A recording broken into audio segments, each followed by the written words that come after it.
ni-reschedule muli ng Commission on Elections ang pag-iimprenta ng mga balota sa Lunes.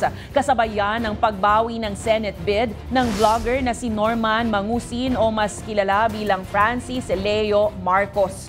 Ayon kay COMELEC Chairman George Garcia, kailangan pa muna muling sumulat ng komisyon sa Korte Suprema para ipagbigay alam ang mga pagbabago sa pinal na listahan ng mga nais tumakbo sa halalan. Kaya naman nananawagan ng COMELEC sa mga plano pang iurong o uurong sa 2025 polls na mag-withdraw ng kanilang kandidatura bago ang pagpapalimbag ng mga balota sa Lunes, January 27. Paliwanag ni Garcia, maaaring mag-withdraw hanggang Biyernes ng tanghali. Matatandaang bukas sana Biyernes, January 24 ang nakatakdang bagong petsa para sa muling pag-iimprenta ng mga balota.